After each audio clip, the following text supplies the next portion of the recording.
إلا بالله أشهد أن لا إله إلا الله وأشهد أن محمد رسول الله اللهم صل على سيدنا محمد وعلى آله وصحبه أجمعين ما بعد. Kita lanjutkan bagian kedua dari tema imtihan, itu ujian. Dalam Al-Quran diceritakan Talut berkata kepada tentaranya, Talut tuh kalau bahasa sononya Goliath, kalau di sininya Sam'un, sananya Samson. Ya, nama Samson and Goliath. Ya, itu kalau Sam'un itu yang sakti itu di sananya Samson namanya. Kalau Talut itu namanya Goliath.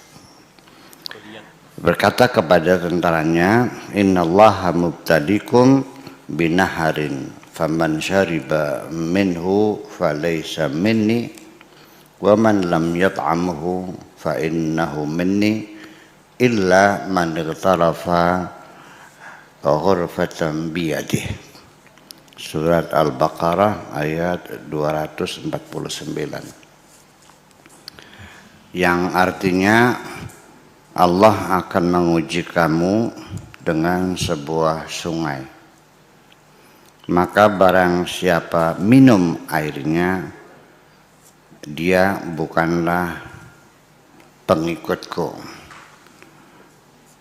Maka barang siapa yang meminumnya, maka dia adalah pengikutku, kecuali menciduk seciduk dengan tangan. Iqtarafa ghurfatan biyadih. Di sini terkandung hikmah puasa, yaitu memproklamirkan roh tentang dirinya. Di situ roh memproklamirkan dirinya. Dan tentang kemampuannya untuk menindas jasad yang dijadikan alat untuk menguji roh. Di situ roh memproklamirkan diri melawan jasad yang mengujinya. Orang yang sedang melakukan puasa dengan menolak makan berarti telah mengenali dirinya sendiri. Kembali kepada sifat dirinya sebagai roh yang tidak makan dan tidak minum.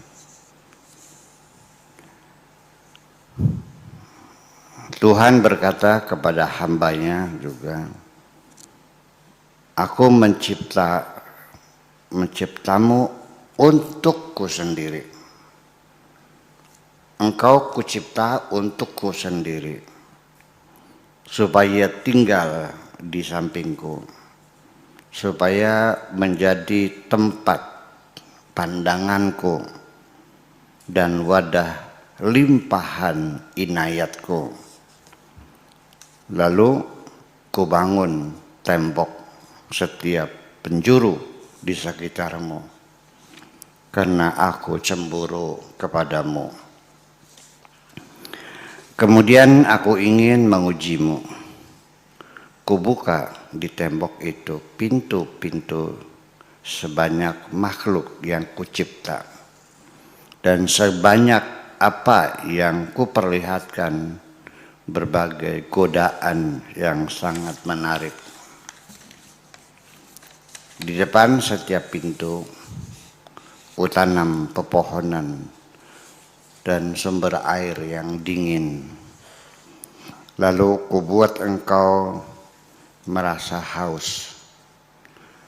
Aku bersumpah dengan segala kenikmatan yang kumiliki, apabila engkau meninggalkan aku keluar untuk minum, maka akan aku terlantarkan dirimu, sehingga engkau tidak dapat kembali ke sampingku dan juga tidak dapat menghilangkan dahagamu. Engkau terseret dan engkau lupa bahwa aku sajalah yang dapat menghilangkan rasa dahagamu dan aku sajalah tempat kedamaian dirimu. Dan sesungguhnya aku adalah Tuhan, pencipta segala sesuatu. Semua anugerah berasal dariku dan aku menentukan semua kehidupan. Itulah bagian kedua dari ujian. Dan selanjutnya kita urai ayat-ayat tadi sebagai berikut. Wa fil Qur'an yaqulu Talut, di dalam Al-Qur'an Talut mengatakan dalam surat apa tadi itu? Al-Baqarah ya.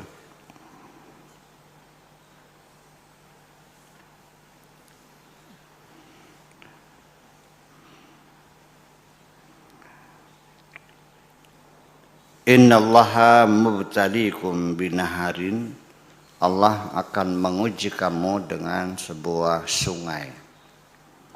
Faman syariba minhu falaysa minni, barang siapa yang minum dari air sungai itu maka dia bukan pengikutku. Wa man lam yashrab wa man lam yat'amhu fa innahu minni, siapapun yang tidak minum dari sungai itu maka dia adalah pengikutku. Illa man iqtarafa ghurfatan biyadihi, kecuali yang menciduk dengan seciduk tangan saja.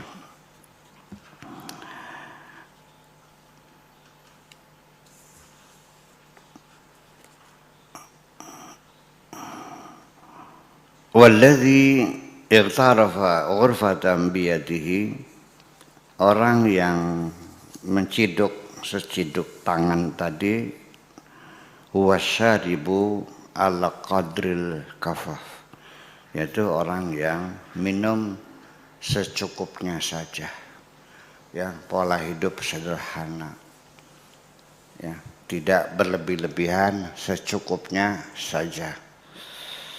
Al-kafaf itu, kalau al-kafif orang buta, kalau kafaf itu hidup apa adanya saja. Ya, enggak neko-neko. Dan dalam hidup juga yang apa adanya yang selamat tuh. Yang neko-neko mah ya kejeblos semua. Ya. Nanti kita bicarakan. Wahuna hikmatus saum, disinilah mengandung makna hikmah puasa. Fahuwa i'lanu ruh an nafsiha, yaitu di mana di situ roh memproklamirkan dirinya sendiri bahwa aku ini roh. Wa an qudratiha, dan menyatakan dirinya aku mampu. Si roh ini mengatakan aku mampu. Ala qama'il jasadi, untuk menindas jasad yang memenjara diriku ini, yang menutupi diriku ini. Alladzi ubtulitu bihi, yang menjadi ujian bagi diriku. Wasaimu birafdihi at'ama, seorang puasa dengan dia bersikap menolak, tidak mau makan. Yakunu arafa nafsahu, berarti orang itu sudah mengenali dirinya sendiri. Waraddalaha i'tibarha, dan baru dia benar-benar tampil sebagai makhluk rohani, bukan makhluk jasadi. Kalau makhluk jasadi ya seperti kerbau, seperti sapi, sama. Sehari-hari ya hardolin. Apa aja? Nang hardolin teh. Kita sama kalau jasad mah. Iya. Bisifatiha ruhan, ya, dengan sifatnya sebagai roh. La takulu wa la tashrabu. Roh itu enggak makan, enggak minum. Adalah sumber kehidupan. Wa bunitu haulaka suddan min kulli janibin ghiratan alaik. Khalaqtuka yaqulullahu li'abdihi, Tuhan berkata kepada hambanya, khalaqtuka li, aku menciptamu adalah untukku. Begini, seorang majikan di Arab mengatakan kepada pembantunya TKW-nya, karena melihat TKW-nya itu nyuci baju punya tetangganya. Dia marah. Kamu tuh saya kirim tiket, saya ngirim tiket kamu tuh. Dan kamu saya kasih visa, saya ngirim visa kamu. Dan setiap bulan engkau kugaji sekian ini untuk mengabdi kepadaku. Kok kenapa nyuci baju tetangga? Dasar TKW sinting kamu. Jadi selama ini kamu juga hamba sinting semuanya. Aku mencipta kamu untukku. Kok kenapa jadi kamu bekerja untuk yang lain? Begitulah kira-kira pendekatannya. Ini kan satu pelanggaran, satu pengkhianatan yang disebut dengan high treason, ya, pengkhianatan besar. Anggaran, siapa yang bayar, siapa yang untung. Gitu. Lijiwari, supaya engkau tetap selalu di sampingku. Litakuna maudi'an nazri, untuk menjadi pusat pandanganku. Kanggo tek implang-implang ning kita siraku, tek sawang-sawang ning reang, kon jare pengulem aja mah. Sengaja tak ke sawang-sawang. Sengaja bunga itu ku ambil dari kebun, ku taruh di spot untuk ku pandang-pandang setiap saat. Terus melayu sirane. Kan gitu. Kok kenapa kamu lari? Jadi sengaja untuk di sampingku, untuk supaya ku sawang-sawang apa sih bahasa Indonesianya itu. Untuk ku pandangi, untuk ku tatapi itu, untuk selalu ku tatapi. Ya, supaya untuk selalu ku tatapi maudi'an nadri wa mahalla inayati, dan untuk sebagai tempat perhatianku, ku perhatikan, ku sirami, ku bersihkan dan sebagainya.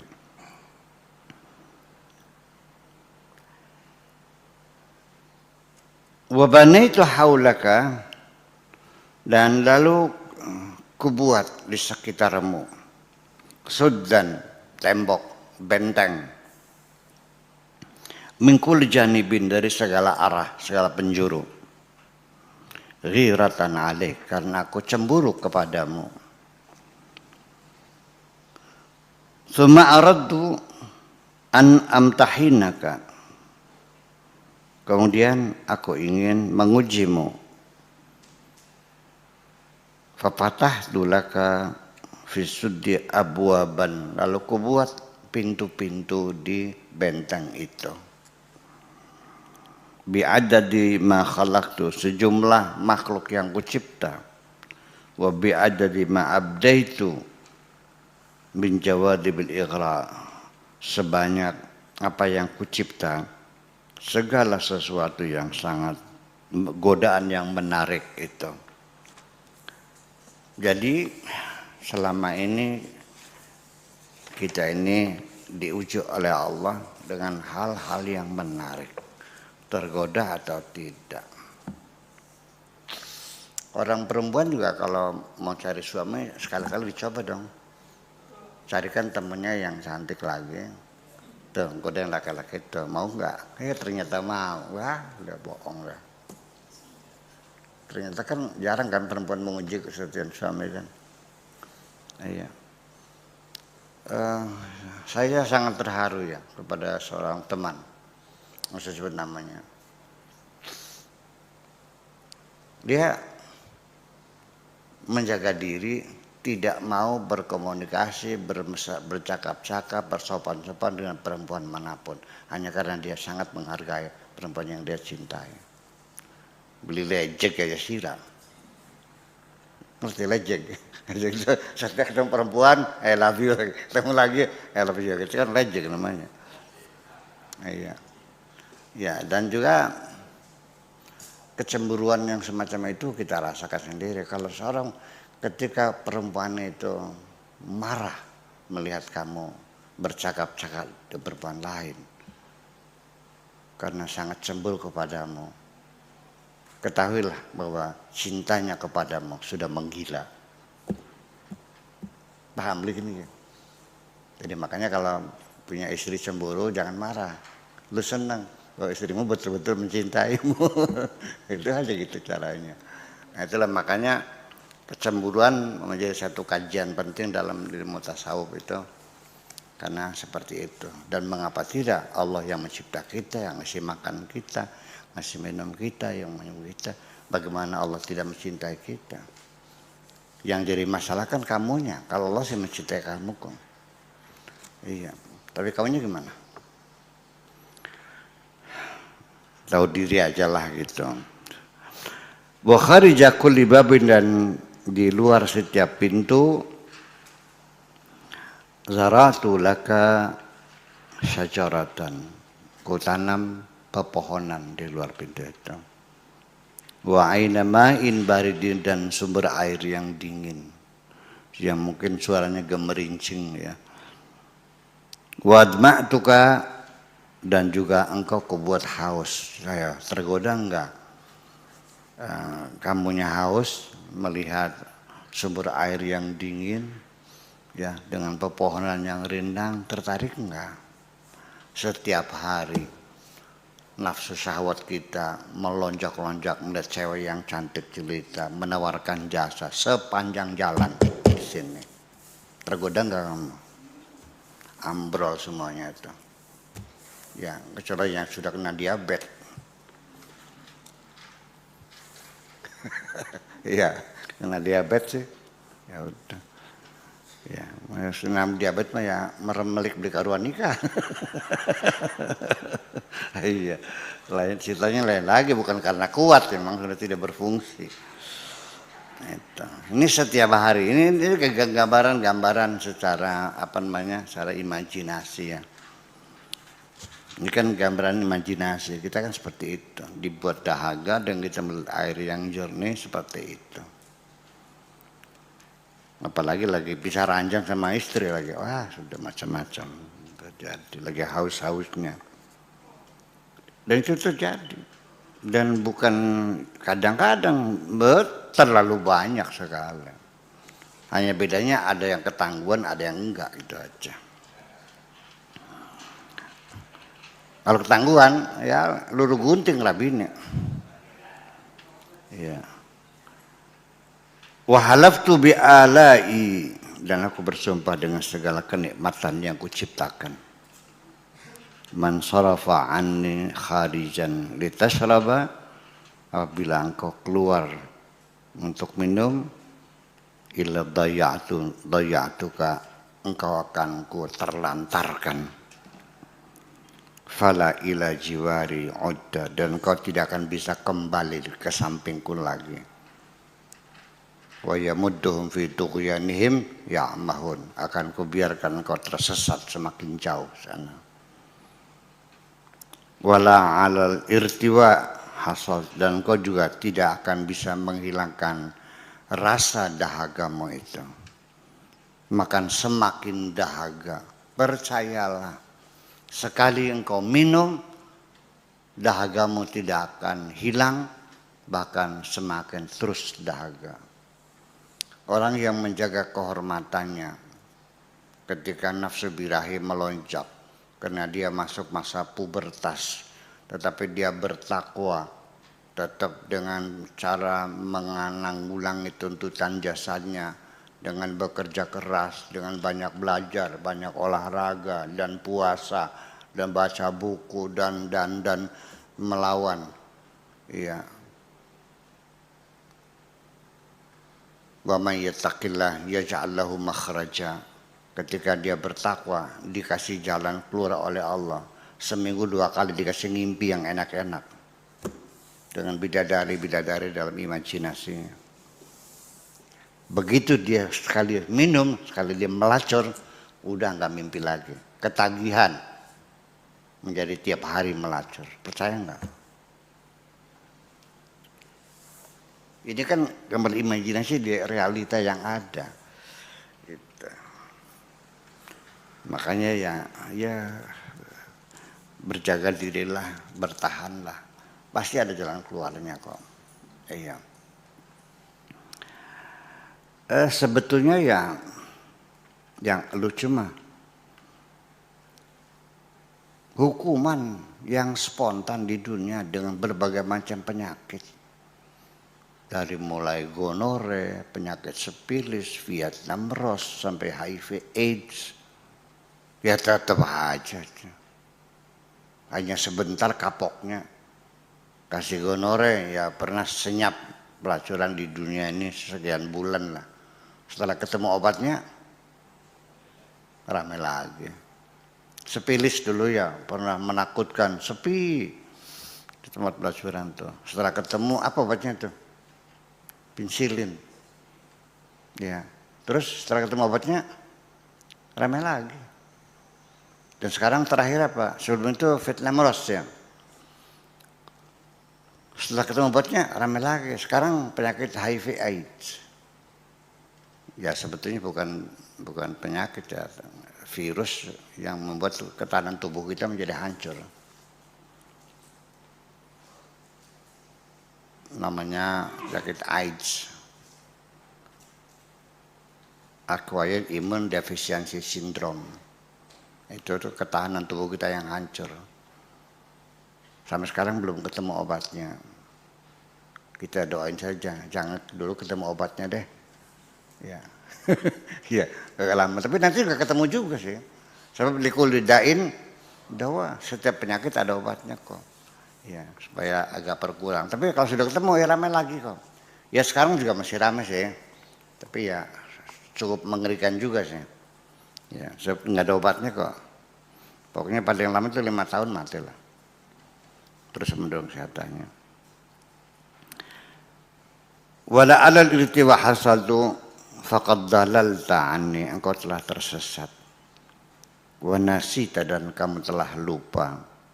Anni anal irtiwa al-wahid, bahwa aku adalah satu-satunya yang bisa menghilangkan rasa dahagamu. Wasakan al-wahid, dan satu-satunya yang bisa memberikan kedamaian kepadamu. Wa inni anallah khaliqa kulli syai, dan bahwasanya aku adalah Tuhan, sang pencipta segala sesuatu. Minil madadu wabiyal hayatu kullul hayat, semua anugerah bersumber dari aku, dan semua kehidupan adalah karena sebabnya, karena aku yang menciptakannya. Terima kasih lah gitu kira-kira. Assalamualaikum warahmatullahi wabarakatuh. Waalaikumsalam warahmatullahi wabarakatuh. Baik Sobat Himma TV, demikian tadi kajian pada sesi pertama, bacaan kitab Ru'yatullah masih